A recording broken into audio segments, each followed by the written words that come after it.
Hey, welcome to Page Break. I'm your host, Brian McClellan, coming to you between sessions of Valheim here in the mountains of Utah.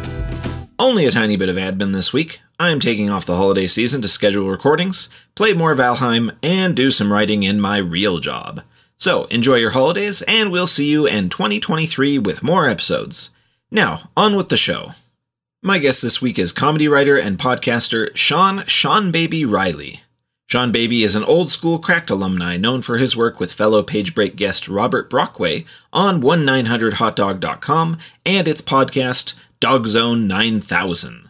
Seanbaby is also written and performed for Attack the Show, Adult Swim, Cracked.com, and numerous internet venues. Seanbaby and I chat about the strange things he researches, trying to get the tone of a joke across in text, and the balance between creating and reviewing. We discuss good and bad faith in online discourse, as well as the need to punch down, and the lines that Seanbaby makes for himself when creating comedy around real people. We generally solve all the world's problems, so enjoy my conversation with Seanbaby.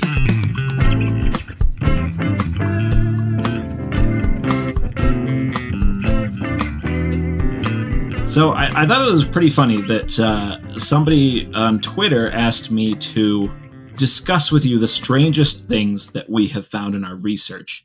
And I feel like it's a very silly thing for me to bring up because like I Wikipedia some things once in a while. Right. And you research strange stuff for a living. Yeah, it's a very interesting question because I generally like the madness has started before I've even done the secondary research. Like I'm like, this is the weirdest book I've ever seen. Yeah. And then sure enough, I uncover more strangeness.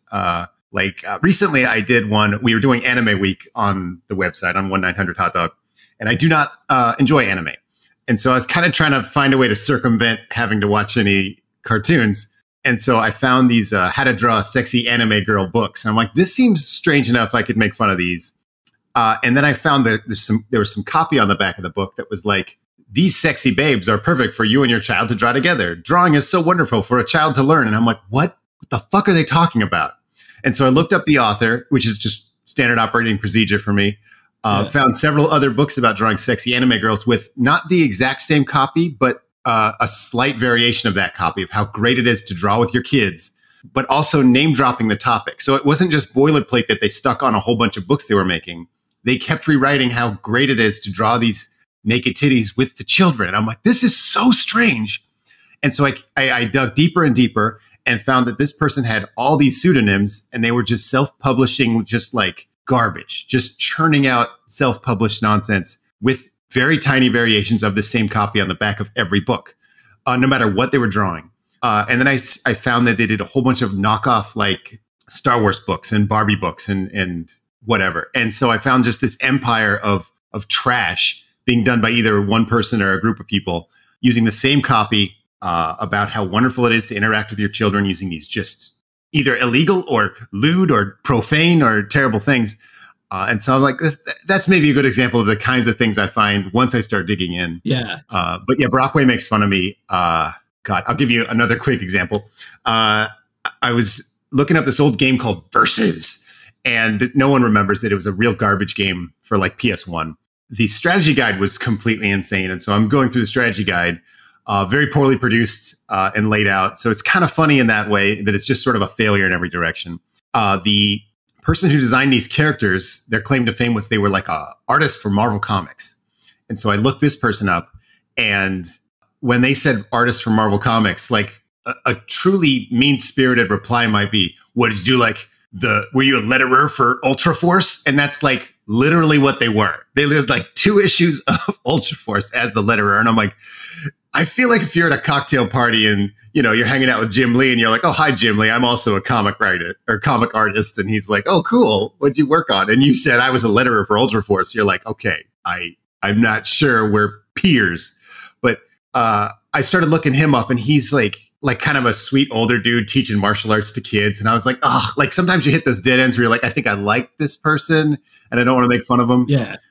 So that happens occasionally in my line of work, but not often. I was actually really curious about whether you guys kind of, when you're trying to develop these new things, new stuff to talk about for the podcast or to write about on the website, all that stuff. Mm-hmm. I was really curious whether you have like a line where you kind of say, okay, we're now punching down. Oh. Let's back off of this. Or do you? Absolutely. Is that something you think about a lot? All the time. I think about it, at least 200 times more now than I did in like the year 2000. Like when I was first getting started, I was a mean spirit. I guess we all were in the year 2000. That's just how we interacted with the world. But now I definitely think like, who could this hurt?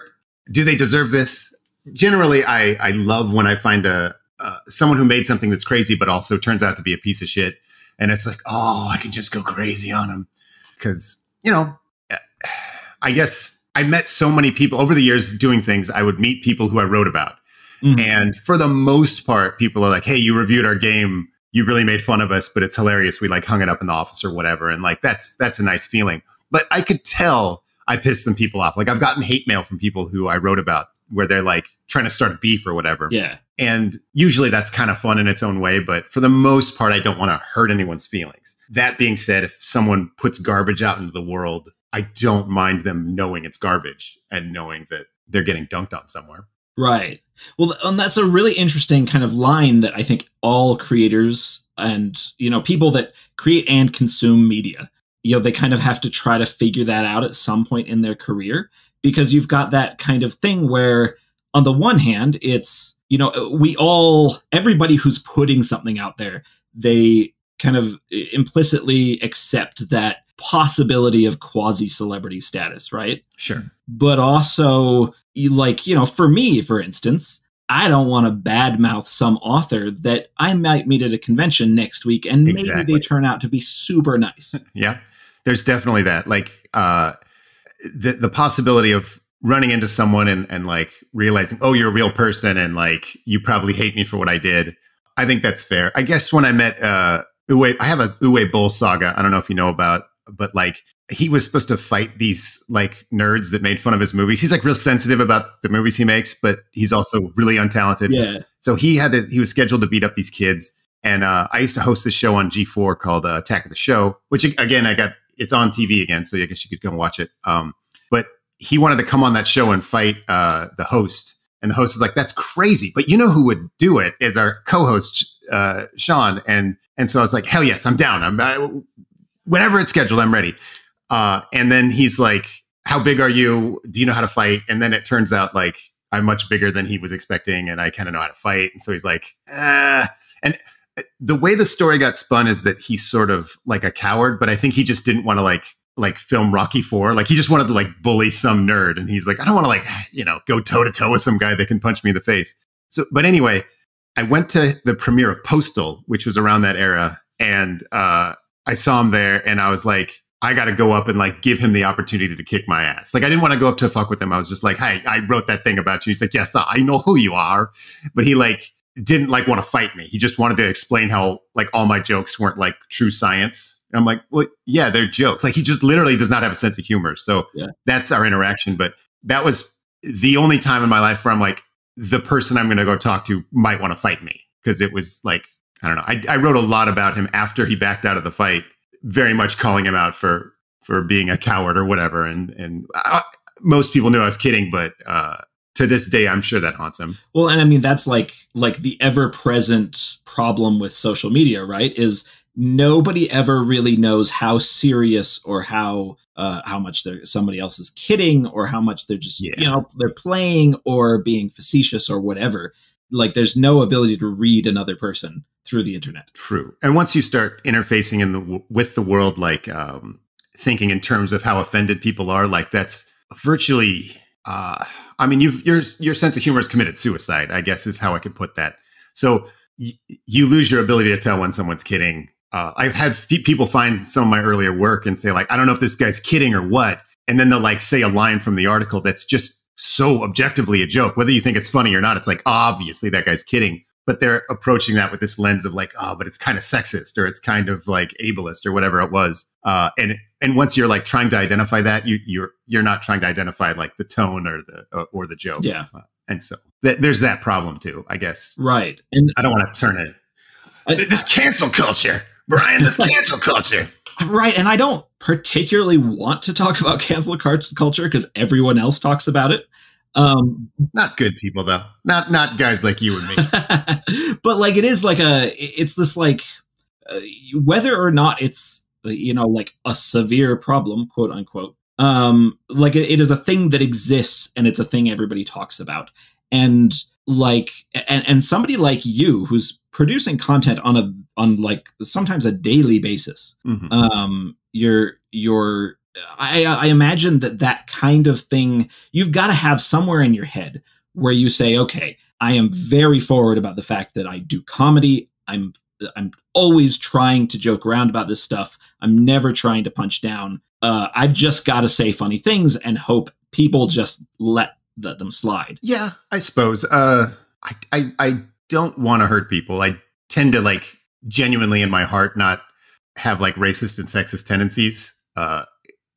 Whatever. Every now and then during soul searching, I realize like, oh, I do have some prejudices in there, whatever. But like for the most part, I could make whatever joke I want and count on the audience understanding it. Like we all did back in the 2000s, I would use the word gay for something that didn't have anything to do with what someone did with their love life. But it was, and yet I did have gay fans who maybe in spite of that or whatever, didn't get too offended by it. You know what I mean? And I don't want to say like it was okay for me to do it.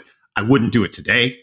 But at the time, I think people understood like this is just how whatever this type of douchebag talks. He doesn't mean this in a hateful way. And I think if you look at it now, like if you showed it to like a 16-year-old kid now, said, hey, read this jokes from the year 2000, they'd say, oh, this is just hate speech. Like, because they don't understand, like, this is not really the perspective we had at the time. Yeah. Because at the time, no one thought like, hey, this guy's writing hate speech. It was very, very much like, God, I don't know. Dennis Leary, I guess, is a good cultural touchstone of how like it was sort of understood that you could be an asshole in a kind of ironic way. And we don't really mean these terrible things we're saying. It's just. Well, and with certain words, like you have certain words that end up being just filler words that mean a very particular thing in like a cultural context. Mm-hmm. And then that cultural context changes in a very short amount of time.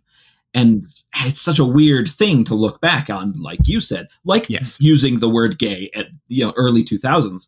Sure. Very much. I mean, I was in high school at the time, and that's how everybody spoke. Completely normal. Right. And no, it wouldn't have even occurred to anyone to say like, oh, hey, you're being homophobic. Yeah. So, I mean, in a way, I suppose we all were, but on such a, I don't know, innocuous way versus someone who like legitimately might say you don't have a right to live if you're not this. But I suppose like I've used the word insane a couple times already today. I feel like maybe in 10 years, people will look back on that and like, oh, you shouldn't call stuff insane just because it's like silly and different. You know what I mean? Like we're always trying to find new ways to be better people, I guess. So I don't want to, that's why I don't like these discussions of cancel culture, just because like at the end of the day, we're all just trying to be better. Let's go people, we're all growing up. We can still hate each other. We can still make fun of each other, but like, you don't want to get people outside your target involved in that. Like if someone is being crazy, we should be able to pinpoint words to describe this person as crazy without like throwing everybody in with them that has mental problems or whatever. Right. You know what I'm saying? I'm not the guy to draw these lines. Right. And the lines are like, I mean, the lines are ever shifting. And I think that giving people mostly the benefit of the doubt with casual things, casual conversation, especially, I feel like a lot of us, it's such a hard thing to talk about because there's part of you that wants to say, I know it when I see it. Because we've all been having a conversation with like a new neighbor or something like that. And then they suddenly like throw out a word or a phrase or something. And the way that their tone is, you can just immediately something in your brain goes, oh, this person's a bit racist. Yep. and it's so different, but then someone saying maybe the exact same thing, but with a totally different tone, in like a joking atmosphere. And oh man, it's so hard to explain though. Yeah. I think it has a lot to do with the respect you have for someone's judgment. Like I work with Robert Brockway and he's got very, very good judgment. So when he makes an offensive joke, I could almost always give him the benefit of the doubt that he means it, in a certain way. I'm more of the offensive joke guy than he is these days. He's way more on top of it than me. Like, if you want to talk about somebody who day to day like thinks about stuff like this, like he's the one who's usually like, we obviously can't run this. You're a fucking maniac. But he's our voice of reason. If you could believe that, if you read his work, that's going to be terrifying. But for the most part, if someone says to me like, hey, you're like being careless with your words here, you're being, sexist, racist, whatever, I generally am like, I get a little pissed off because I'm like, it's obvious to me that I'm not.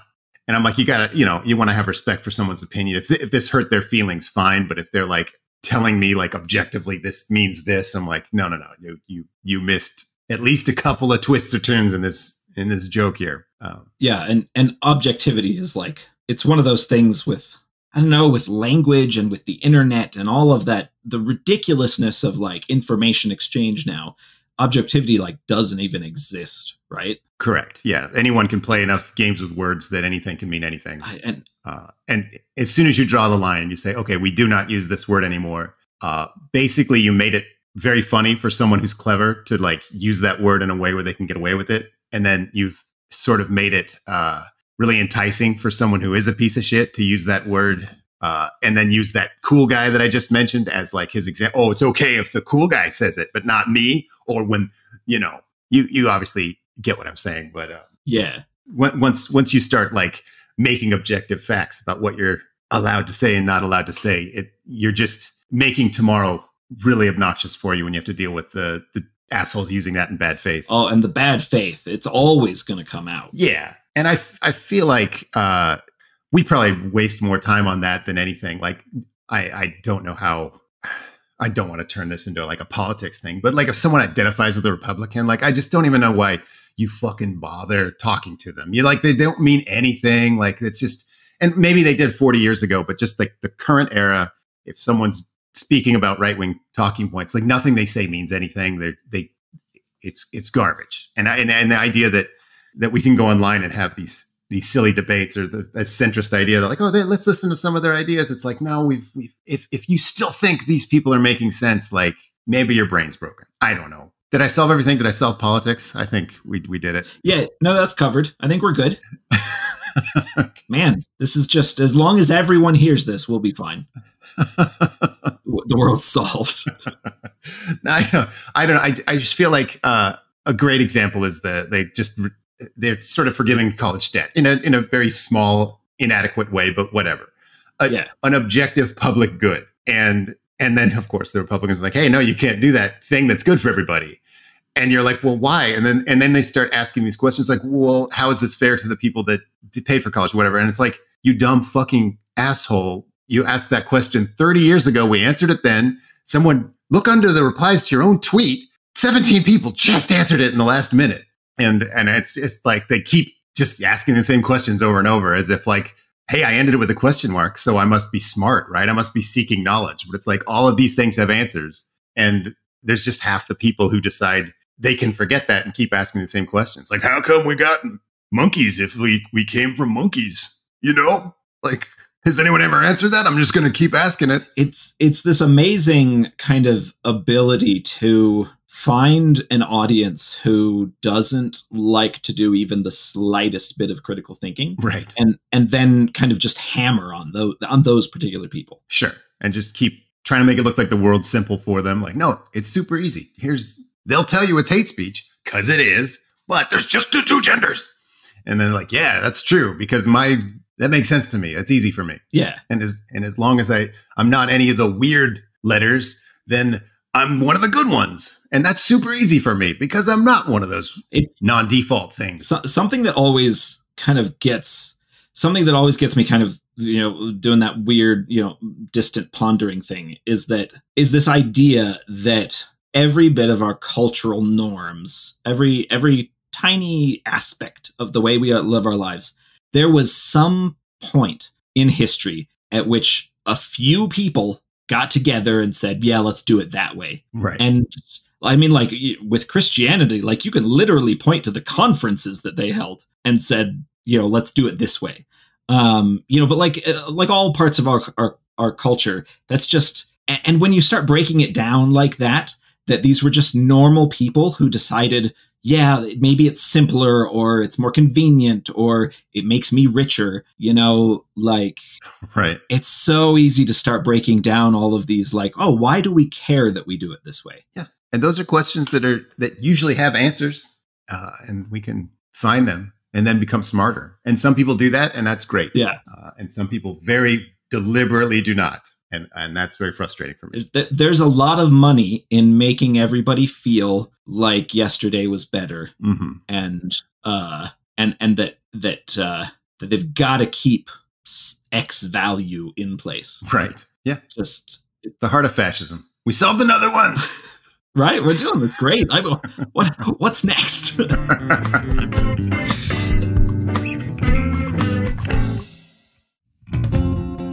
Hey, Page Break listeners. Brian here, rudely interrupting myself for a bit of a plug. Making a podcast isn't free, and I'm hoping that you enjoy it enough to pitch in a pittance. To do so, head on over to patreon.com/pagebreak, where you can toss as little as $3 a month into the tip jar, $5 a month to get the podcast ad-free and early, and $10 a month to hear your name in the credits and feel a smug sense of superiority. You can also buy my books from your favorite retailer, or direct from my website. Thanks to everyone who contributes. Now back to me.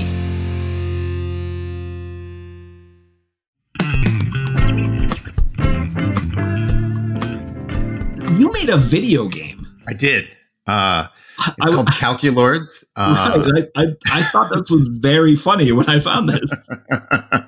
Yeah, it's massively complicated. It's quite a departure if someone only knows me from my dick jokes, but it's kind of a math game where you use your math as your resources to play cards. Otherwise, it's sort of a traditional collectible card game. The gameplay is sort of like a tower defense. There's these 3 lanes. The bad guy puts guys in 3 lanes. You put your guys, and everybody has all these abilities. It's very complicated, but it was kind of like a dream idea that almost certainly would never get made unless I personally made it. Because I pitched it to a couple companies, and they're like, "Yeah, I don't have any idea what I'm looking at, pal." I'm like, okay.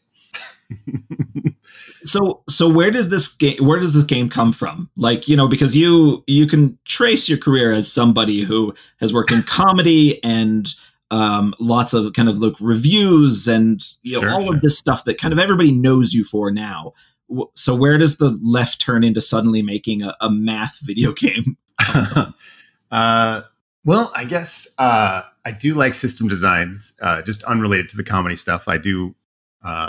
I played Magic the Gathering for a little bit back in the day. I really like poking at stuff and seeing what's broken, which I guess is sort of the things I write about in my comedy. But like when I'm playing a game, I really like to find like overpowered combos and things like that. Like it's very satisfying to sort of break a system that way. And so I just sort of daydream while I play games, while I do other stuff. And I design all these little systems. And Calculords was a combination of several systems that I thought were interesting. Like, I guess I was also trying to pragmatically solve a problem that sort of bogs down all of collectible card games. I don't know. Do you play games like that? I have in the past. I don't anymore right now. So, you're familiar with like mana or this type of thing. So like in Magic, first turn you have 1 mana, second turn you probably have 2 mana, so forth. So it takes a long time to ramp up, and every game has this building component that I would get really impatient with in a lot of games. Sometimes it works, sometimes it doesn't. And so the math was trying to solve that, so that if I could add a skill element to your available resources, and so if you're good at the math, you will have a higher amount of resources than someone who's bad at the math. Just trying to add a skill cap to all of these little systems, which I thought was missing from so many games. Like Magic the Gathering, obviously someone can be better than someone else at Magic the Gathering, but not by a ton. Once you get the basics, like you're ready to like hang with the grand champion, they'll beat you with some subtle maneuvers. But I was like, what if there's nothing subtle about it? What if like a good player was just so much better than a bad player at even just the mana part? And so that's sort of how that came to be. Me trying to solve a problem of Magic being boring by making a math game. Yeah. And how did it do? It critically, it did really well. I'm terrible at marketing. It was poorly monetized because of my what do you call them, ethics. So like, so even if you were an addict, and a lot of people became very addicted to the game, you can only give me like $11 total. And so it wasn't like a regular card game where you're kind of counting on your hardcore addicts to give you hundreds of dollars. So obviously it could have been a very big financial success if I marketed it and monetized it in a better way. But it did, it made some money. It's, no one's going to retire from it. I think I saw something somewhere that said that there's a second one. Yes. I did design a second one and we Kickstarted it, but we didn't reach the Kickstarter goal and the project kind of fizzled out from lack of funding. But I adapted that actually into a third version, which is so much better. So I'm sort of glad that that project didn't finish. I have no idea when I'll finish. My favorite part of designing games is like the first month where it's just a billion ideas and you haven't done like all the hard work yet. Yeah. And so I have 11 or 12 just sweet game ideas that are, in the spreadsheet stage, maybe the paper prototype stage, but like, I mean, that's way further along than I've ever gotten with my game ideas. You have some game ideas? I mean, my game ideas have always ended with, man, this thing in this particular game I'm playing right now could be so much better if it did X. Yeah, that's a great start. And what if I made my own game like this? And then that's about as far as it gets. Oh, see, that's the magic part. That's where you're like, you're imagining just the perfect game. And then you start to sit down and design it. And you're like, oh, no, I don't know how they did this part. Or like, oh, this is not going to work at all. And that's when the real work comes of trying to, solve all these little problems. Not to mention the real work of balance and art. And I've got the skills to do that for like a fantasy novel. Sure. Don't have the skills to do that for a game. Yeah, I bet you do. I bet it's just the will. Like if you took a year off and designed a game, I bet you could design a very nice game. Oh, yeah, I mean, a year off. Yeah, that'll happen. Right, that'll happen. You know how writers take a year off? Yeah. I mean, does your skin crawl? Like if you haven't written in 2 or 3 days, does your like skin crawl off your bones? Oh, absolutely. Yeah, me too. I did this thing early in my career where I kind of came out the door. I was doing pretty well.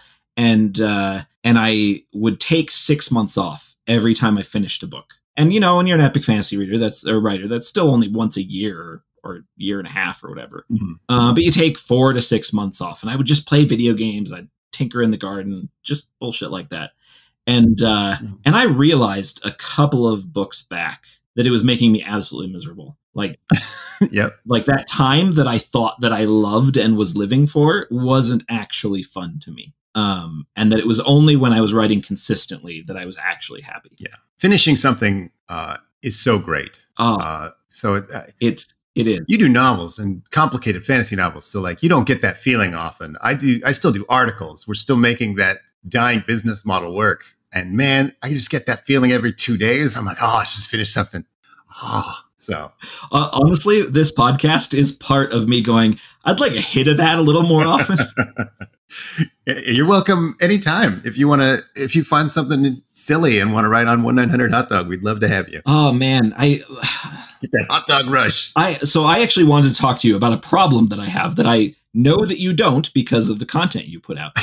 I have this thing where when ideas pop into my head, I don't write them down and I don't remember them later. Oh. Like unless it's something like magnificent for a book I'm working on at the time, then I'll try to make an effort. But like, if it's 1 o'clock in the morning, like, because I have genuinely had these thoughts over the last year or two, because I've been listening to your podcast and really enjoying it. Thanks. And I've had these thoughts of, oh man, I should pitch this to Robert. I could do, a page or two on this topic. And then the morning comes, I have no idea what it was. Oh, yeah, I hate losing stuff like that. My notes app is just filled with stuff. Sometimes it's meaningless later, but like for the most part, I hate losing ideas. Like when I'm sitting down to write, I love to just like let my mind go all over the neural map. The cyber kids call it surfing the neural map. I maybe they don't, but I love to just let, like I'm writing a joke, like, this thing, I need to call this person ugly.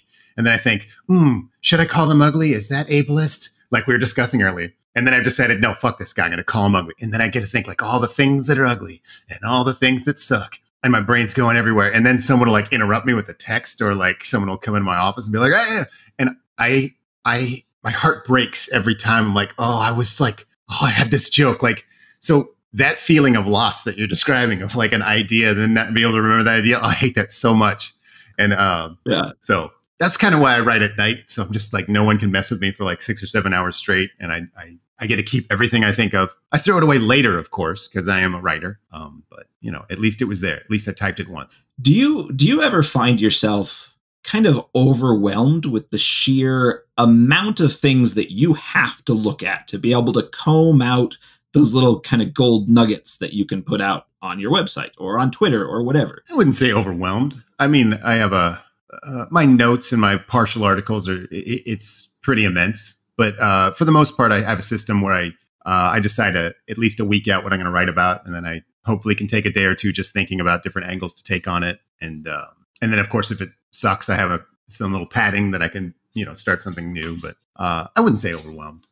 I'm pretty good at focusing on just one or two projects at a time. If it's more than that, I basically don't get anything done. So I understand like the danger of getting overwhelmed. And it's just like, I don't know, something I've trained myself to avoid. How do you, something I find really interesting is kind of the construction of comedy, because comedy is created it's created in a different way than what I do for a living, which is kind of these, big sweeping narratives. I'm really fascinated by the construction of comedy because there's a lot of moving parts to it, right? Because you have to kind of have a general idea of what your audience is expecting and what they're interested in. And you have to kind of meet that in the middle, but you also have to craft jokes that aren't just straight up jokes, right? But things that you're talking about, relevance, like you and Robert, for instance, you latch on to kind of pop culture phenomenon, and you kind of construct pretty much your whole kind of like online persona around the comedy that you can mine out of that. Is that something that you have? Is that something that you've developed very consciously, or is that something that kind of came about just over the course of working for 10 years? I think that's tough to answer. I think I've always liked the pop culture stuff as a base, just because we all share it. There's also something about like finding a movie no one's heard of and showing it to them has an element of like, hey, look at this fun thing I found and discovered and sharing with you. But also, it's a shared experience, and that like, what a movie is, what like a bad movie is. And so we have this point of reference that we can go from. And that I think is just a really good starting point. And then I can say like, here's what a movie should look like. Here's what this movie looks like. And now that's inherently strange. And then I don't know. I'm self-taught when it comes to comedy. So I'm not sure I know how to articulate how to make something funny, but I have been I guess a comedy scientist for 20 years. Like Brockway did this a lot too. At Cracked, we'd get these articles in and have to make them funny, which is just a very functional process of like, we need to keep exactly what they're saying, but just like punch it up. Something every comedy writer has to do, but so there is a science to it that's hard to articulate, but I'm not even sure I'm answering your question anymore. I think I'm just rambling about the fluid nature of hilarity. No, I actually find this kind of stuff really fascinating. I don't follow a ton of American comics, but I'm huge into British stand-up. And so I listen to a lot of their podcasts. I watch a lot of shows that those guys are involved with. And I'm always really interested when one of them is kind of dissecting what they do for a living. And like, for instance, and somebody says, oh, what's your day like? To me, I can easily say, oh, well, generally, I try to write 2,000 or 3,000 words, do a little editing, answer emails, whatever. But a comedian, I think this was Frankie Boyle, I want to say, said that he tries to write like at least one joke a day. Okay. And that's such a fantastically interesting thing to me, because to me, a joke it's so much more nebulous than saying, oh, I've got to write 2,000 words. Because a joke could be anything for a stand-up comedian. It could be anything from, 5 seconds to 5 minutes of material. Right. I find that stuff so interesting. Yeah. And, you've got to establish a premise. You've got to come up with a punchline, and it's obviously not 2,000 words. Like when I finish a 2,000 word article, generally there's 70 jokes in that, some 70 things that I would call a joke. Yeah. Like I think, I write with a lot of joke density. That's sort of my shtick. Whether that's obnoxious to people or not, I don't care, but that's just the way it is. And so one joke a day, it sounds funny, but also like it's just completely different. A stand-up joke versus like what I smashed into an article. Something I find really interesting about kind of your background is that you kind of you seem to have been like your time period of becoming a public figure, becoming a comedian, kind of working and growing an audience pretty closely mirrors the time at which the internet became a place for pop culture and a place for the world to kind of share all this weird stuff. Right. Do you think that that's fairly formative to kind of who you became? Or the other way around, maybe I caused the internet. I hadn't thought of that. I'm going to have to rethink everything. Can we take this back up later? It might, for better or worse, it might be all my fault. I don't know. Man. Well, yeah, I would. It's possible. I never really like interfaced with the internet. Like I'd get the emails and I'd sometimes read them. It's not. I would try to read them all, but I wasn't very good about replying to them because I found myself too focused in on the hate mail, and I'd want to make fun of them or get in fights with them, and that would be very intellectually inspiring, but not artistically inspiring. So like if I get a hate mail, I'm like, oh, I'm going to do an article on how big a dumbass this guy is. And then that would like eat my brain. And then at the end of the day, it's just like, yeah, but I'm like targeting in on one douchebag who like isn't worth the attention. And for the most part, especially back then, attention was sort of what the internet was for. Like, I don't feel like people are as starved for it now as they were then. They obviously still are, but like back then, people just wanted to exist. And so they'd send a hate mail just hoping you would put their name on the internet and make fun of them. And that would just be like, look, I did a thing. I'm not nothing. And so there was like, you're kind of giving them what they want when you elevate them to someone worthy of responding to.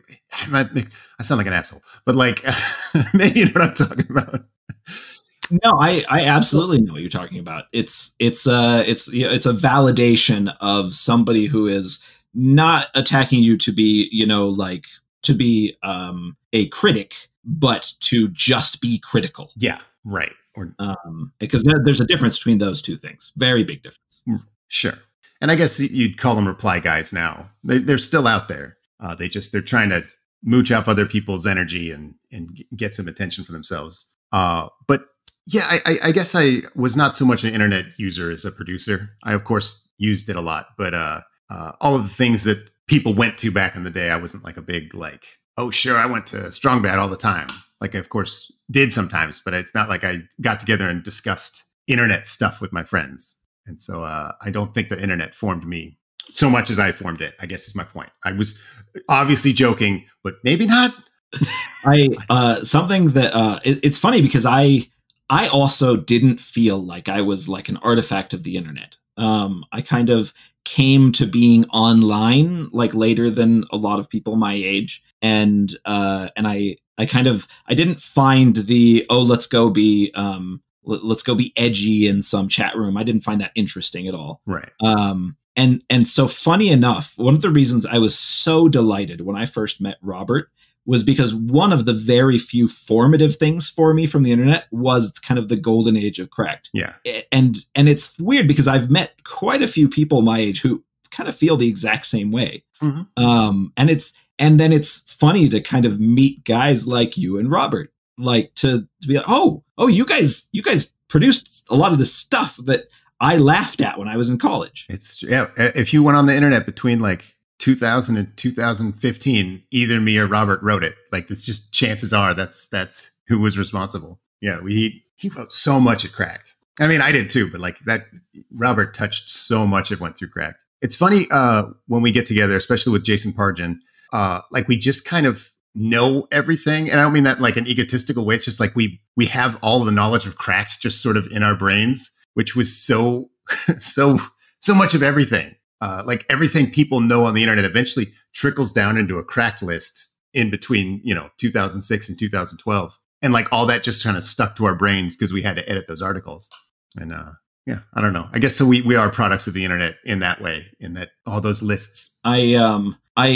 Something that I find really interesting about what you guys do is that, and I think most people kind of dismiss this or don't think about it more likely, is that to be able to kind of intelligently dissect and make fun of, pop culture things, you actually have to understand how a story is creative, how characters are rounded out, how, narrative is carried over arcs. Right. You have to understand a lot about storytelling. You have to understand a lot about culture, about things like politics and world history and things like that. And there's a lot more kind of there's a lot more multifaceted stuff that goes into producing what you guys produce than I think most people think about. Yeah, that's probably something you only notice when someone gets it really wrong. But like recently, one of the either Logan Paul or Jake Paul, one of those Paul dudes, he did some movie review of Jordan Peele's new movie, Nope, and he just had such a fundamental misunderstanding of what artistically the movie was saying and like what narratively it was saying. Like he just is such a doofus that his review basically betrayed how he didn't understand a fucking thing that movie was saying. And so everyone's making fun of him for that. And so you can tell when someone's not doing that. And so basically, if we're doing our jobs right, then we're making fun of a movie, and you never at any point think like, I don't think this guy knows how character development works. You know what I mean? Like, if someone says that, then you fucked up. But yeah, of course, you have to know what a filmmaker's trying to do, and the joke can be that they failed doing that, but the joke should not be like, look, like a David Lynch movie. You can't make fun of a David Lynch movie for being weird. He's obviously trying to be weird. And so you need to be able to understand art at a pretty high level if you're gonna properly make fun of it. Even if you're gonna reduce me to just the guy who makes fun of stuff, like at the very least, you have to know how everything works.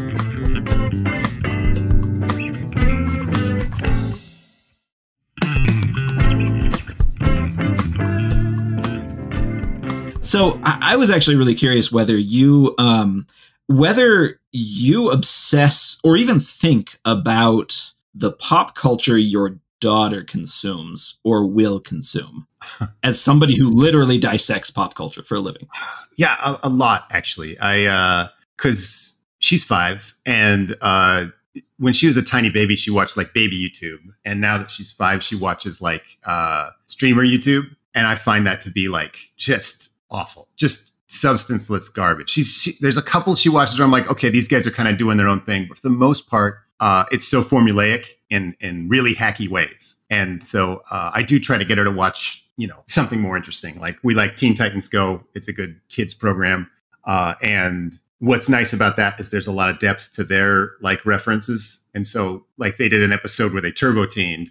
And so then I show her turbo teen, and now she's sort of understanding like the layers that she's going to grow up in. Like everything at this point being made is 7 or 8 lasagnas of previous generations pop culture. And so she's getting a real good, like, I think metacognition for stuff like that. And when she sees something, how she knows that it means what they're saying, but it is also referencing something else. And that could also have a second meaning. And so I just feel like she'll be so much sharper than me and my friends when it comes to like analyzing media. And so I think that's nice. I think that, and she's taking to it instantly. And I don't know. She's my only kid. I don't know how gifted she is relative to other children. Plus we're in the pandemic, so I don't see any other children because they're filthy. But it seems like she's getting it. It seems like that there's so much media to watch that it's easy to pick good stuff. You know what I mean? Like it's hard to put all these thoughts together. But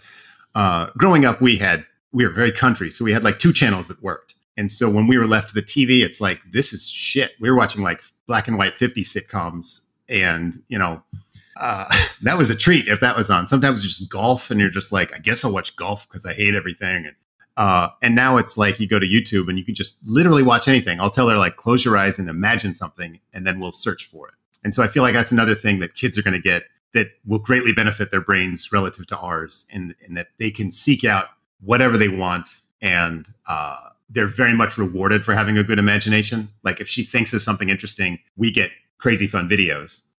versus me, where we had like channel 2 and 3, and that was like my imagination when it came time to watch TV. So do you find yourself dreading the moment that she starts picking things herself, kind of without any input or oversight from you? Or do you think that will be a kind of really interesting development in kind of her character? I mean, I already kind of let her do it. I will cut her off if she's picked something shitty, but for the most part, she exhibits good taste. And it's very telling about the personality she's developing, what she finds interesting. I like that. But that's cool. Yeah. Now, you mentioned you grew up kind of very rural. So I saw you had gone to the University of Idaho. Did you grow up in Idaho? No, I grew up in Oregon, but I ended up getting a scholarship to U of I for engineering. There's like Oregon and Idaho do a lot of like student trading. So I can't remember the undergraduate program, but yeah, so that's why I ended up at U of I.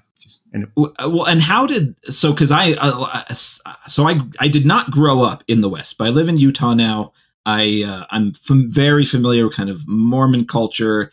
Like, how was that kind of Idaho small town college experience?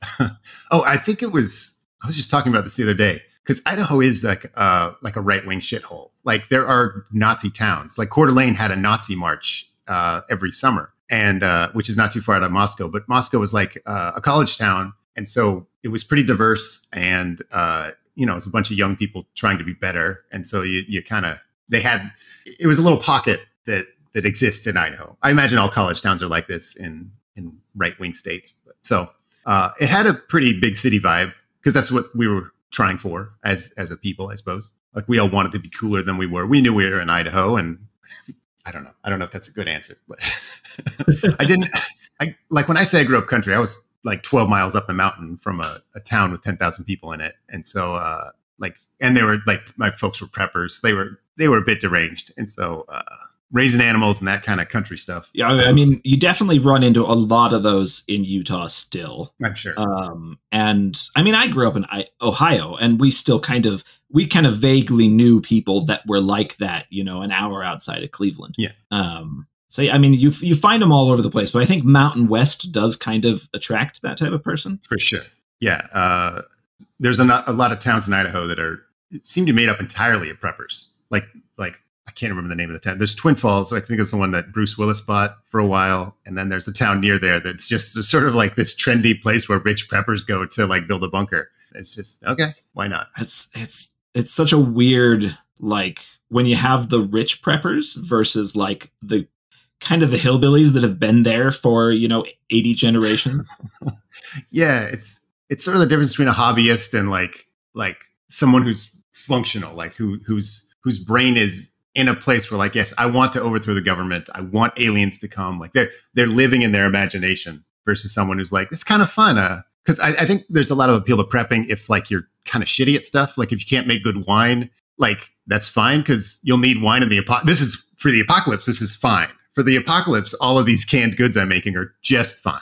You wouldn't eat them, but like, if you had to, you wouldn't die, right? Like, I feel like that's the appeal. That seemed to be for my parents too, because they weren't too good at canning or reloading bullets or whatever. But like, it's fine for the apocalypse. Yeah, I mean, it'll keep you alive. Yeah, maybe, if you don't get botulism. There's that. My stepdad used to make this stuff. It was like lard and rice. And he was like really proud of the amount of calories that were in it. He's like, yo, man, there's so much calories in this. I'm like, yeah, but no one would eat this. And it doesn't matter. He's dead now. Like, no one ever ate it. We threw it out after he died. But whatever. Everyone wastes everyone burns a lot of time with their hobbies. This was his. Oh, man. But that is true, though. Everybody wastes time and energy and money on the dumb shit that they do in their spare time. I mentioned Magic the Gathering earlier. I probably put $800 when I was a freshman in college into Magic the Gathering, and then quit playing it. I'm like, well, that's a lot of money for an 18-year-old kid. That's a huge amount of money for an 18-year-old kid. And I sold it, got a PlayStation 1. So moved on from there. Yes. Yeah, I was into Magic when I was in 6th grade, I think. So I would have been about 12. Okay. And so I didn't like Magic enough that I would have played with a 12-year-old. You'd see those adults at the mall playing with like strange kids they didn't know. Those guys liked Magic too much. Yeah. I'm always really interested in those hobbies that people get into, like magic, where like a huge part of the premise is figuring your stuff out and then going and playing against strangers. And like strangers are the last people I want to play games with. Exactly. Yeah. That's the wall I ran into. It's like, I love designing a deck. And then I had a few friends that liked to play, but not enough that, we all stuck together and had a magic club or anything. So once they stopped playing, I'm like, I don't have anyone to play with. Or I'd have friends that played, but like weren't very good. And so I would just stomp them and they were like, well, this is no fun for me. I'm like, yeah, I can see that. Yeah. I tried to be casual about it. This would have been 7 or 8 years ago. And I just found that you can't be casual because the friends that will want you to be a casual player with them are so much better than you and have everything planned out so well that you just get smashed every time. Yeah. Yeah. It's hard to find that sweet spot of like someone at your level of enthusiasm and skill and free time and scheduling. Now, you have done a ton of different medias. Like I think you're probably best known, I would guess, for articles. Sure. But you've done podcasts, you've done work in front of camera. Uh-huh. Where is your comfortable spot? Oh, articles is like, that's the dream job. I've written, screenplays and fiction, whatever. A lot of game writing, but yeah, kind of, I would imagine it's safe to say I work in every media, and that's something about an article. I love that you can set something up quickly. Like we were talking earlier, how you have to establish the premise before you get to the punchline. With an article, like the premise is just built into it. Like, this is an article about this, and like we're already halfway done. I don't have to build like an act structure. I don't have to build like motivation for characters. I don't have to write stage directions and like dialogue. So it's just like I can just smash in jokes. After several hours, I've got 1,000, 2,000 words, and yeah, it's done, and it like has a beginning, middle, and end. And yeah, I tell this to everybody. I was just I was over at Ty Frank's house. We were hanging out, talking writing, and he writes. I just talked to him like 3 days ago for this podcast. Yeah, he loves to talk writing, and he's a brilliant writer. And I'm just like, dude, an article, you come up with an idea. And if you really want, you could be done with that whole project in a night. And it's just the best feeling. And it's, I don't know why no one else does it. Like, there's just no one who does it left. Even Cracked is just kind of like pictographs and regurgitating of old articles. And so me and Brockway are like this rules, right? Why are we the only people that know about this? I think it's just hard to monetize, maybe. Mm-hmm. Yeah, I'd imagine the monetization is the difficulty there. It's because clearly there's an audience for it. Like, you guys have a great audience. Yeah. But I think so. But yeah, I don't know about great. You're fine. I'm part of that audience, and I think I'm pretty great. You're one of the good ones. Most of those others, though. No, our patrons they're good. We actually have really good fans. Like at this point in my career, I've had so many toxic fans and so many moments where I'm like, God, I just fucking like the Cracked fans were kind of, there's like a certain class of them. I sound like an asshole again. There's some of them like really smart and like experienced the material in a really high level, right? Like they knew what you were trying to say. They added their own research elements or details and appreciated the jokes. And then there was people that were like, they would have like a weird expectation from the title and then come in and like, say something racist. It's just like those were bad people. And there was so many people that read Cracked that like there was just a certain percentage of them that were that shitty type of person. And so that was a tough era to interface with fans. But like as it is now, like for the most part, everyone on the Discord is really funny. Everyone on the site's pretty funny. It's very strange. I think when I was doing Seanbaby.com, I would get so many emails from weirdos. I also really hated people when I was younger. I'm not quite as annoyed by them now, but like back then I was just like, I didn't want to be bothered. And so that also didn't help, I suppose. So anyway, I do very much appreciate feedback from readers.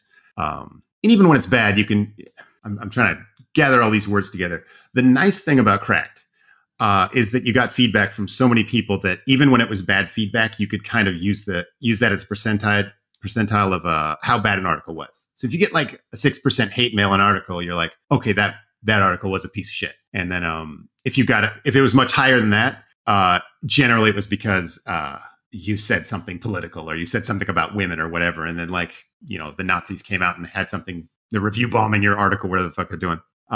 So from a sheer numbers standpoint, you can take that input and that's very valuable as a writer to understand what's working and what's not working. And you need to have that. I should warn anyone if anyone's like listening to this getting, oh, look, I gotta get that fucking Seanbaby writing advice. But like once your numbers get high enough, like you can statistically tell how good you're doing from your input. But that doesn't work until it gets high enough. Like if only 4 people write to you and 3 of them say, hey, you're great, and 1 of them says you suck, like that's useless. That's like statistically, that's all outsider data. You can't use any of it. So I guess that's my hot tip. Be popular enough that lots of people comment on you, and then you can tell if you're good or not. Right. I'm sure that will work for most of the audience. Yeah. You can cut off this. I'm just fucking lost. I lost my train of thought at least 10 minutes ago. That's all right. This is random. Okay, I'm going to ask you this because I have never heard it covered, despite listening to your podcast and reading lots of your articles. And I'm sure that I missed it somewhere. Where does Seanbaby come from? Oh, there was a girl in college. She was from Korea, hadn't been in America too long, and she really liked me. And whenever I came into the room, she would scream Seanbaby, and that just stuck. And it was so enthusiastic and silly that like I had no problem with it. And so I was like, yeah, this is nice. If you guys keep calling me that, it's fine. And so it really was just a nickname I didn't give myself. That I've always liked it. I say that it's fun because it's hard to say with any venom. And so people try it all the time. They're like, oh, Seanbaby. But it sounds like they're like, it sounds cute. Like that sounds like they're, playing around. Yeah. So I do like that. Yeah, I like that. That's funny that you kept something kind of because that transition between like a regular life and kind of online life is often very weird and awkward for a lot of people. Yeah, that's true. But the fact that you kept something that transitioned like that is really funny. Yeah, I try to stay genuine. For the most part, I write. It's highly edited. Like I'll write sort of conversationally, and then I'll like make it smarter and funnier through second thoughts and third passes and all that. But for the most part, if you're reading something I wrote, I would stand by as like that's the type of person I am in real life. Like I don't think I'm doing a character, I guess is my point. Yeah, that's actually that's one of those. I didn't even think about the idea that you guys kind of, you and Robert and a lot of the other kind of cracked writers that kind of came out of that era. I guess I kind of always assumed that there was a bit of caricature to everything you did, like a little bit of playing up parts of yourself, playing up comedy here and there. I think that's safe to say. Yeah. But you don't consider that playing a character. I don't think so. I think once I'm saying something that I in real life would probably disagree with, like think that's a character. Like, yeah, I think maybe it's simple as that, but maybe it's another one of those, you know it when you see it. Yeah. Like if you showed me something I wrote and I'm like, yeah, I don't agree with that at all. Then I might say, oh, I was doing a character. That's where I was doing the character. But it's probably just because it's old and I was a dickhead. I mean, weren't we all? Yeah. I also think there's enough depth to people, and that if I do write something that I don't disagree with at a different time, it's like, give me a couple days, I might agree with it again. People are complicated. I always tell my wife that like she can't demand new answers from new information from me because you always have to give me like 2 or 3 days to think about something before I am able to, like, as something as simple as like planning meals next week. Give me a couple of days. And like, so when you take really complex ideas about politics and philosophy and religion and all of that stuff, like you got to let that shit percolate. Yeah, you gotta. And if you like have rapid fire answers to everything, I don't trust you. Yeah, I feel like that too much of the internet, I guess you'd call them content creators, I think live in that world where like, oh, a thing happened, let's say a thing about it. And it's like, it doesn't seem like everyone's thought this through yet. Maybe you need to wait. And so part of the nice thing about what me and Brockway are doing is like, we're kind of creating stuff outside of that, like whatever you call it, hemisphere. Yeah. And so that kind of cycle of kind of immediacy. Yes. It's really nice. And Cracked was, I would say a bad combination of that. So there's a lot of stuff on Cracked that we would write that's, evergreen, funny stuff. versus like, a thing happened. We got to get an article up. We joke about that a lot on our work Slack. Like Jason Pargin will come in and say like, oh, hey, do you guys have your review ready for House of the Dragons yet? And like, it's just kind of our internal joke that like, oh, how nice is it that we fucking don't have to care about this stupid dragon show or the Johnny Depp trial or whatever. Like, I don't need to have 6,000 words on Johnny Depp. No fucking Trump article in the can. Right. And I don't want to have an opinion on everything. Yeah, it's really nice not having to have an opinion on everything. It's exhausting. and almost always wrong. And if you're the type of person who doesn't like to admit you're wrong, then you're just going to make yourself dumber and dumber and dumber until you elect Donald Trump president. Like that's like how it happens. Like people had this immediacy, they had to throw out their opinion, and then they couldn't admit their opinion was wrong, which meant they had to have a new opinion about how that old opinion kind of made sense if you think about it, right? And it's just dumbness, layers of dumbness all the way down. I had a realization probably around I was about 26, 27. And maybe I think this was probably a very formative moment for me. But the realization was that if I am the smartest person in the room, I don't want to be there because I'm not talking to anybody interesting. Yeah. I'm like if I feel like the most intelligent person there, then I'm in the wrong place. It's just, I'm not bettering myself. I'm not hearing about somebody's interesting theory that's above my head, but maybe I can grasp it kind of thing. See, I might be the opposite. I like being in a room and being like, oh, all these people are fucking stupid. Because then you can get like a wet t-shirt contest going. Like you can like do some, you're hanging out with stupid people. That's a lot more fun. I don't know. That's the way I look at it. See, I do love that kind of gung-ho kind of attitude though, because I never had that when I was younger. I was always very shy, very timid about everything. And man, I always really was super jealous of the people who were able to kind of walk in and read a room and get something going, or kind of know who they wanted to talk to immediately, that kind of stuff. I don't know if I have that ability, but I can get something going. If you really want to have a wet t-shirt contest going, like we can make that happen. Gotta find some real dummies though. That's the key. You're in the wrong rooms. You keep finding rooms full of smart people. Right. Get the hose out there like, oh, I certainly do not want to be here for whatever that hose is for. And smart people always have British accents. Yes, that's true. It tips them off. Well, I have kept you for quite a long time, but I like to end each episode by asking every guest, what's the last thing that you ate that blew your mind? Whew. I just moved to Portland about half a year ago, and we are kind of going down the list of hipster stuff in our area. We're in Southeast Portland, which I think is the hipster food capital of the world. God, what did we get?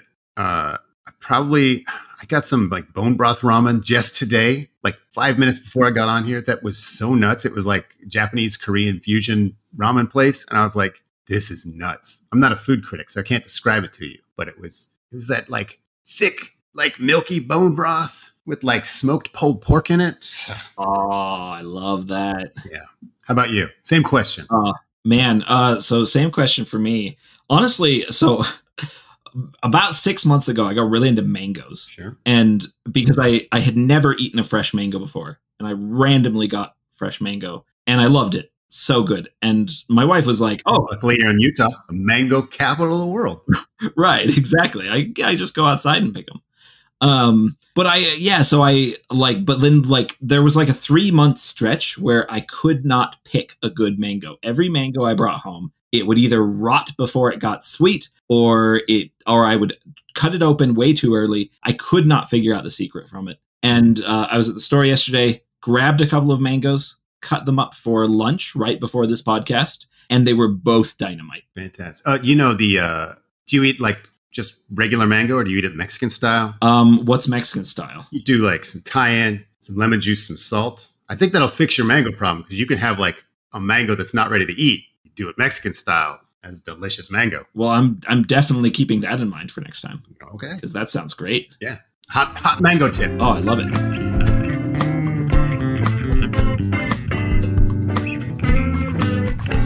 That was comedy writer Seanbaby. Thanks again to Seanbaby for coming on to chat. You can find Seanbaby's social media and website down in the show notes. You can find me, as always, at brianmcclellan.com. Special thanks to James Sutter for music and Tom Bishop for production. If you'd like to support the podcast, head on over to patreon.com/pagebreak or buy my books in ebook, paperback, or audio. You can also get signed copies of my books direct from my website or swag from my Redbubble store. Don't forget to like, subscribe, and leave a review. If you're listening to this via Patreon, please stick around for bonus chat during the epilogue.